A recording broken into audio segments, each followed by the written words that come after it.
Welcome back everyone. In this lecture, we will consider the standard cyclic irreducible module corresponding to the dominant weights and prove that they are finite dimensional. So, let us state the theorem. So, for lambda dominant, V of lambda, which is defined to be Z of lambda modulo M of lambda, is finite dimensional G module. Okay. So, recall how this Z of lambda defined. Z of lambda is the standard cyclic module. So, it is defined to be UG modulo the left ideal generated by H minus lambda of H1, where H in H and X in N plus. Okay. And this M of lambda is the unique maximal submodule of this Z of lambda. So, then this V of lambda is the unique irreducible quotient. So, this is the unique irreducible quotient of Z lambda. So, this is indeed abstractly defined irreducible module. So, there is no reason to believe that for lambda dominant V of lambda is indeed finite dimensional.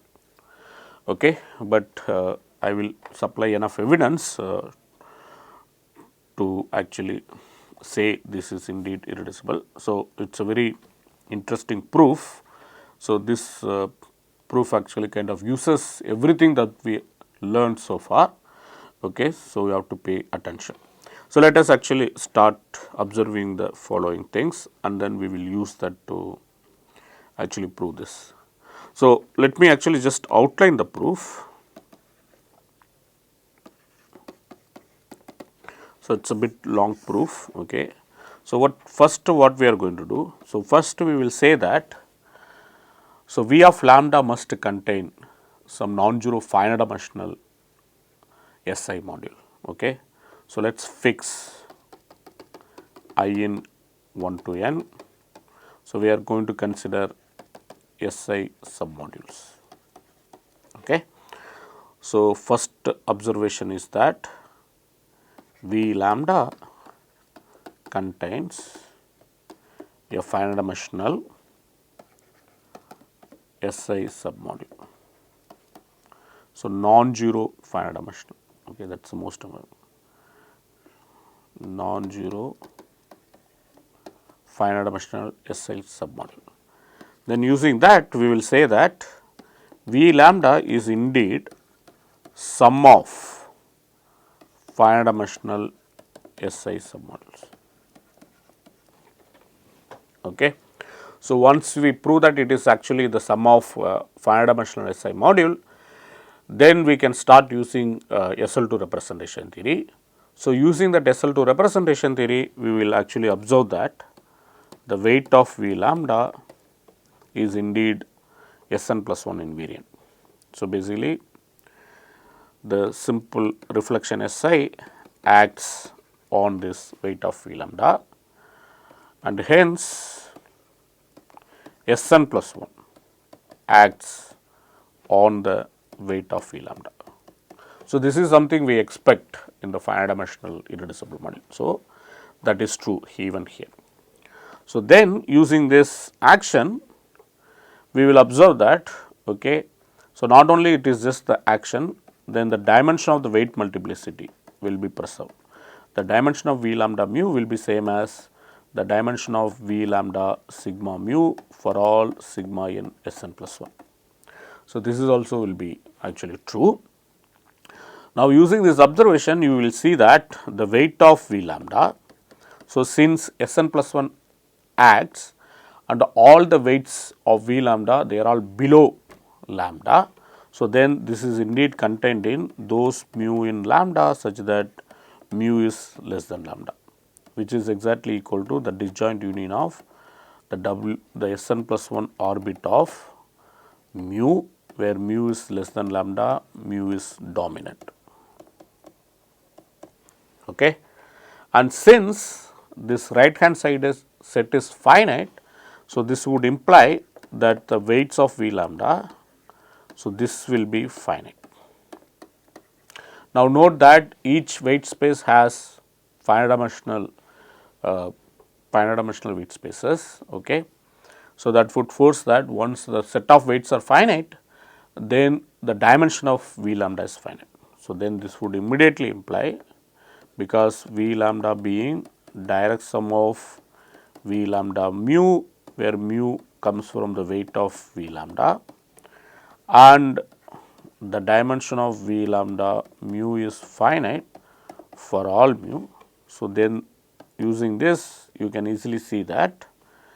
So this is immediately, so this one immediately gives dimension of V lambda is finite. Okay. So there's actually these things are immediate once we establish this Sn plus 1 action on the weights of V lambda, and we have to prove that the weight multiplicities are present. So this is again can be proved using SL2 representation.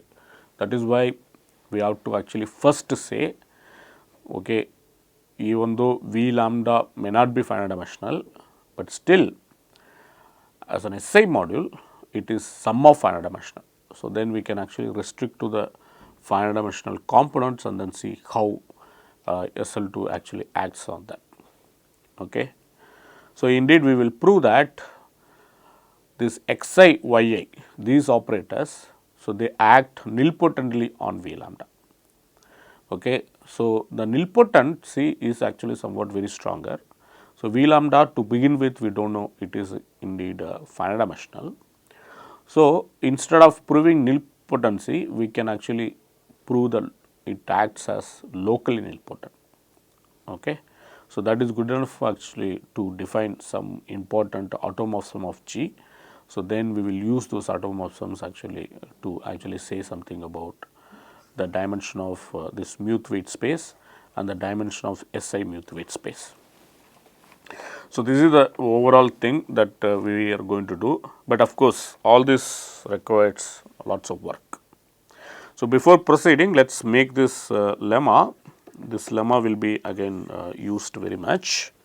So this is actually some identity that we have in the universal mapping algebra. That is what I am going to write down.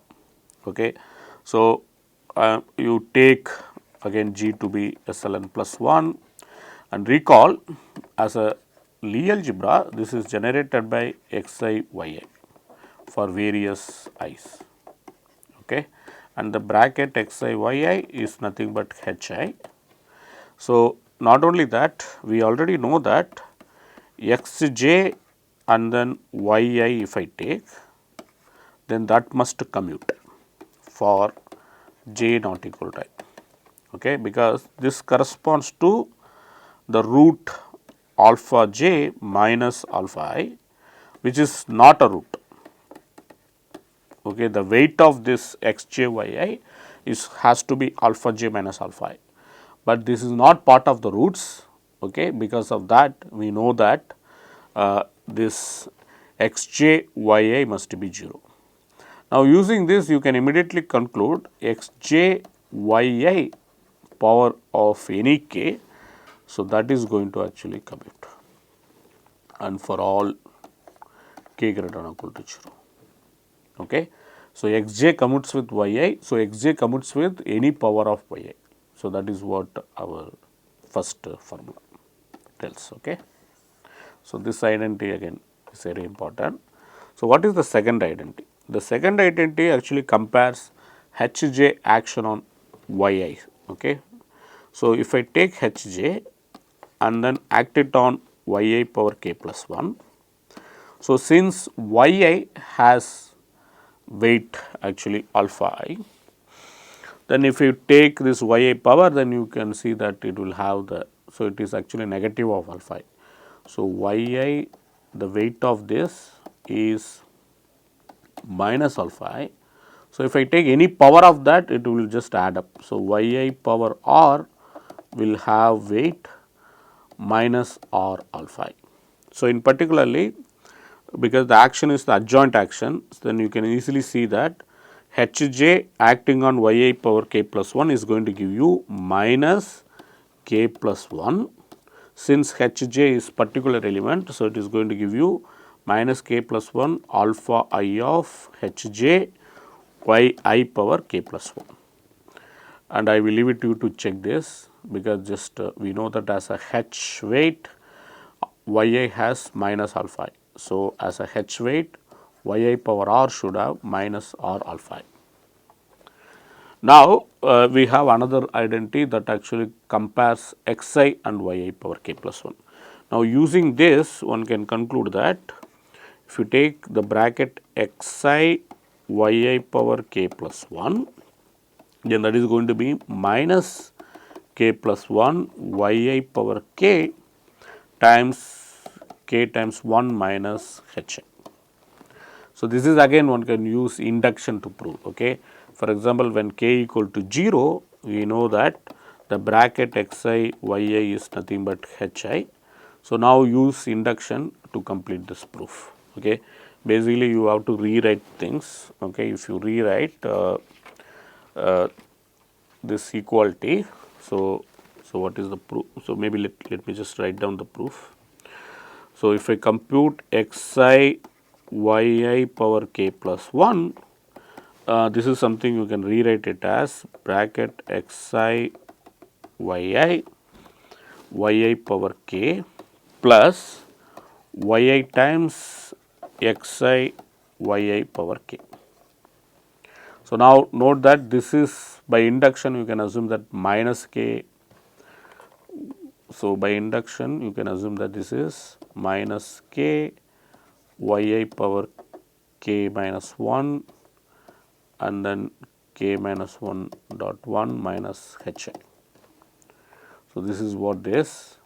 So, then if you use this thing, then you can easily see that this bracket xi yi k plus 1 is nothing but hi yi power k minus k times yi power k times k minus 1 minus hi.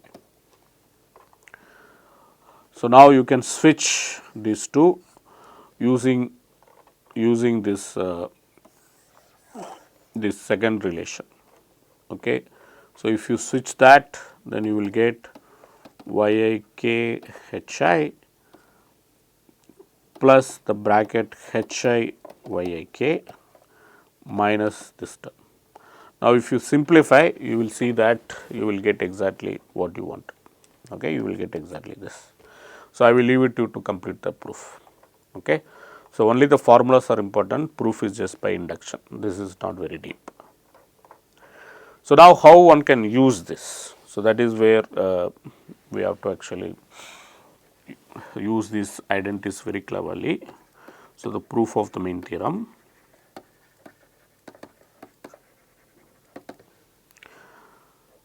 So, first we need to establish finite dimensional SI submodule. Okay. So, recall what is V lambda. V lambda is nothing but un minus V lambda. So, now let us take mi to be lambda of hi. So, these are all non-negative integers. Now, if you recall, if V lambda is finite dimensional, okay, then we observed, okay, if V lambda is finite dimensional, we observed that yi power mi plus 1 V lambda must be 0. So, using SL2 representation theory, this is what we observed. So, in particularly not only that, if I take this submodule USI V lambda, this is isomorphic to V of mi as SL2 submodule. So, this is what we observed. So, this motivates us to look for, okay, irreducible. submodule that is isomorphic to V of mi inside V lambda. So, how do we get that? Okay. In order to get that, we need to have some relation like this. So, we need to prove this relation yi power mi plus 1 V lambda is 0. Okay. So, ultimately we want to prove V lambda is finite dimensional. So, in case it is finite dimensional, we know this should be true. So, let us begin by proving this. Okay. So, let us call W to be yi power mi plus 1 V lambda. To begin with, we do not know whether this is 0 or not. Okay. Our claim is that this is 0. So, this is our claim. So, let us look carefully this W and then see what happens. So, if I take xj, which is j is not equal to I. So, then it is not hard to see this xj yi power mi plus 1 V lambda, which is xjw. This is going to just commute xjyi. So, this is yi power mi plus 1 xjv lambda, which is 0, because xv lambda is 0 for all x in n plus, and hv lambda is lambda of h v lambda for all h in h. So, these two relations are always true. So, we can use them to conclude that xjw is 0 for all j not equal to I. What is about j equal to I? So, let us look at xi yi power mi plus 1 v lambda. So, now we can use this formula that we established. The bracket xi, okay, let us recall. So, xi y power k plus 1 is minus k plus 1 yi power k minus hi. So, that is what it says. So, yi power k plus 1 is minus k plus 1 yi power k times 1 minus hi. So, this is something we already know. So, we can just directly use this. So, if you use this, what will happen? So, let us compute using this. So, when you switch yi power mi plus 1 times xiv lambda, then minus mi plus 1 times yi power mi times v lambda minus hi v lambda. Note that already xi v lambda is 0. So, this term is cancelled. Now, what is hi v lambda? Hi v lambda is lambda of hi v lambda. So, this is lambda of hi v lambda, which is mi v lambda. So, here mi v lambda you have. So, this get cancelled. So, this is also 0. So, this both terms are 0. So, that implies that this xi yi power mi plus 1 v lambda is 0. So, this proves that x w is 0 for all x in n plus. It is not hard to see this w is indeed lying inside v lambda, the weight space corresponding to lambda minus mi plus 1 alpha I, because w is nothing but yi power mi plus 1 v lambda. Since v lambda has weight lambda, when you hit it by yi powers, you subtract that many alpha i's.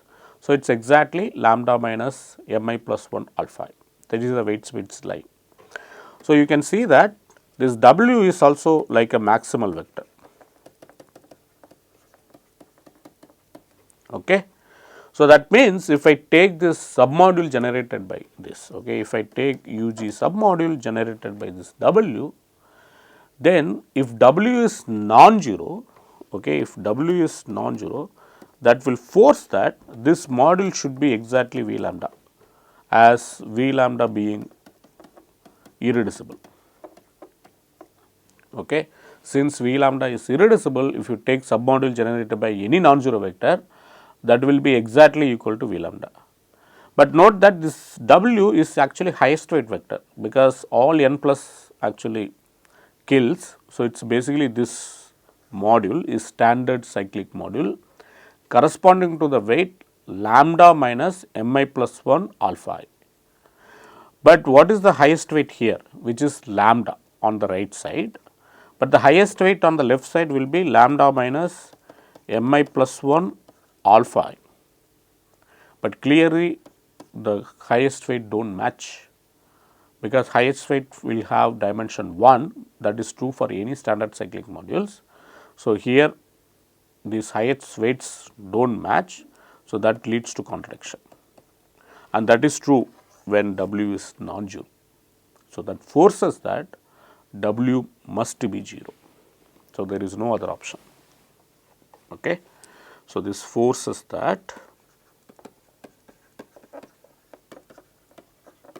W is 0. So, since W is 0, we have this yi mi plus 1 V lambda is 0. Now, if I look at the span of V lambda, yi V lambda and so on, yi power mi V lambda, and it is not hard to see this is indeed isomorphic to V of mi as SI module. Okay. So, the similar calculation will be carried out. You can easily see that xi V lambda is 0 and h I V lambda is giving you mi V lambda. So, and this yi power mi plus 1 V lambda is killing. So, this is indeed finite dimensional standard cyclic module for SI. So, it must be isomorphic to VMI, there is no other option.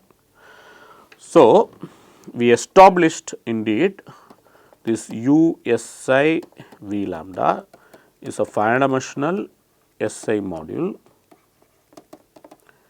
submodule inside V lambda. So, this actually proves the first claim that there is at least one non-zero SI submodule inside V lambda. So, now let us try to use this and then actually prove our claim 2. The claim 2 is that V lambda is indeed the sum of finite dimensional SI submodules. Okay. So, we established one of them, but we are saying that if you take all possible sum of finite dimensional SI submodules, that must be V lambda. Again, we use V lambda being irreducible very crucially. For that purpose, let us consider this V dash. V dash we take it to be the sum of finite dimensional SI submodules. Now, we claim that this V dash must be G submodule. Okay. So, V dash is a G submodule. Now, from previous analysis, we know that this contains this USI V lambda, which is non-zero. So, that forces that once we prove this V dash is a submodule, then V dash must be equal to V lambda. Okay. But how do you check it is a submodule? So, what is the meaning of submodule? Whenever you take some element of G, act it on this vector on V dash, that should be there inside V dash. So, V dash should be invariant under action of G, that is what it says. But you already know that what is G? G is nothing but direct sum of G alpha, alpha coming from the roots plus H. Since V dash is nothing but the sum of SI submodules, okay, it is not hard to prove that. So, this must be actually H weight submodule. Okay. So, that is something like you can directly check, that is not hard to prove, because every time you are going to use this PBW spanning set that comes from this U of SI acting on some weight vectors. So, because of that, V dash being H weight module becomes very clear. Now, if I take let us say x alpha from G alpha, okay, which is the spanning vector. Then look at this x alpha v dash, what will happen to that? So, if v dash is the sum of 5 dimensional SI module, okay, maybe let's start with something very special. Take v double dash, which is inside v dash. This v double dash being finite dimensional SI submodule. I am considering like one particular finite dimensional SI submodule. Then look at x alpha v double dash. So, that is going to be again finite dimensional space, because x alpha is one operator. That one operator will map finite dimensional space subspace to finite dimensional subspace, that is not a problem. So, now if I take the sum of all this, okay, sum of x alpha v double dash. So, that is again for various alpha roots, okay, again including you can take it to be 0. So, then this is again will be finite dimensional. So, basically it is like you are just taking apply each operator coming from G on V double dash, you just sum all of them. So, that is going to be just again finite dimensional subspace. Okay. So, there is no confusion about it, but so this is going to be again finite dimensional SI submodule. Okay. So, maybe I will leave it to you to think about it and then prove that if I take this sum of x v dash, sum of, so you can fix any basis of G, not a problem. Okay. Fix any basis of G, because G being finite dimensional, that is what matters. So, you take summation x v double dash, okay, where x is coming from the basis of G. So, this is finite dimensional, and not only that, this is also finite dimensional SI submodule. Because this is finite dimensional SI submodule, this is going to be contained in V dash. Okay. But note that if I take a vector inside V dash, it is going to lie inside some finite dimensional SI submodule. Now, this is also finite dimensional SI submodule. If I apply some x in G on that vector, then x v is also going to lie in V dash, that is what this analysis says. So, that proves this V dash is indeed G stable, that means G submodule. Now, V dash being non-zero module, so that forces that V dash is equal to V lambda. Okay. So, this indeed proves that V lambda is the sum of SI finite dimensional SI submodules. Okay. So, now how one can actually conclude that the operator xi and yi they act locally nilpotently. So, you look at this representation to be pi, which is a map from G to JL of V. So, I am taking this xi and then looking at that pi of xi and then taking this yi looking at this pi of yi.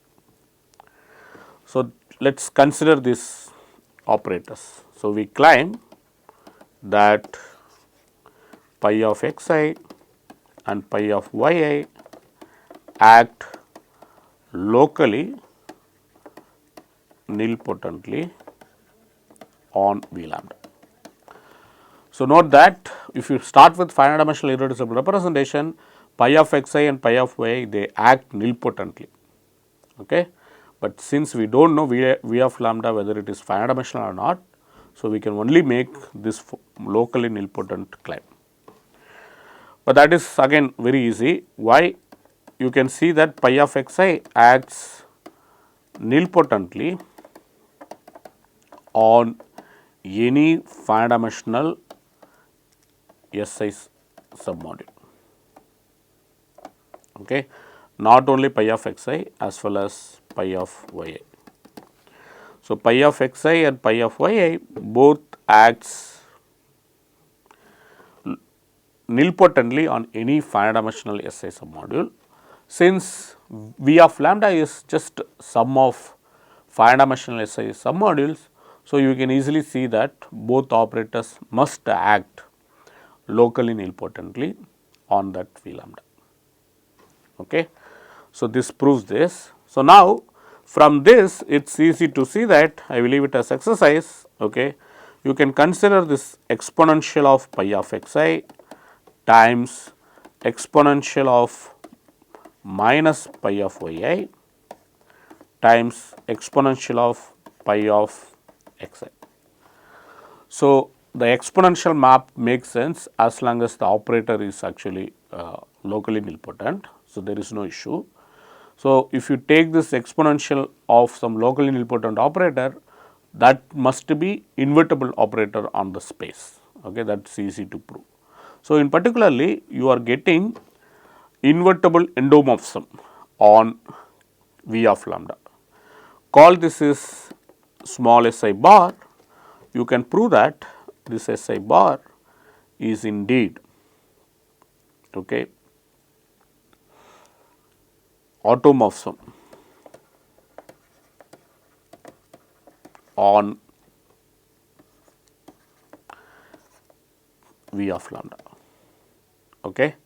So, it is not just automorphism. So, one can actually check this is okay. So, automorphism as H modules, okay, because there is this H module structure.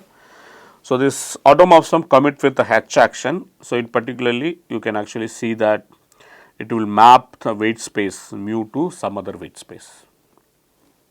Okay. So, we will actually explicitly compute. So, what will happen to this action of this automorphism on V lambda. So, right now we are not saying much, we are simply saying that this is invertible endomorphism of V of lambda, that is the meaning of automorphism. So, this is same as saying that invertible endomorphism. But we will see in a minute it is indeed invertible endomorphism and it actually commutes with the action of H. So, we are only interested in how it acts on the weight space. We will see that it will actually map one weight space to another weight space, and we will also see that the corresponding weight will be what. Okay. So, we can actually prove that it will actually map the muth weight space to SI muth weight space. Okay. Since it is being automorphism, the dimension should be matched, because this SI bar is indeed involution, that means SI. So, as in the in the while group, this SI bar also like kind of maps V mu to V SI mu under this SI bar. Again, if you apply SI bar again, it will map back to V mu. Now, note that SI being invertible endomorphism. So, this map SI bar restricted to V mu must be injective map. So, the dimension of V mu, they are all being finite dimensional. So, this thing once we prove implies that dimension of V mu is less than or equal to dimension of V SI mu, which is less than or equal to dimension of V mu. Because all of them are finite dimensional and SI bar restricted to any subspace will be injective. So, that will force that this inequality to be true, then this will force that dimension of V mu is equal to dimension of V SI mu. So, indeed this is the thing that needs to be checked. Okay. So, maybe like you can take it as exercise. So, these computations are very easy. So, there are two facts, one is SI bar action commutes with H action, that says that it maps weight space to weight space. Then the second thing, it exactly map SI of V mu, SI bar of V mu is sitting inside V SI of mu. So, that is just a computation. You start with V such that HV equal to mu of HV. Now, you apply this operator SIV and then look at this H. So, this is going to give you, okay, it is not exactly okay, what I told, that may be misleading. What I meant actually, the SI bar maps weight spaces to weight space,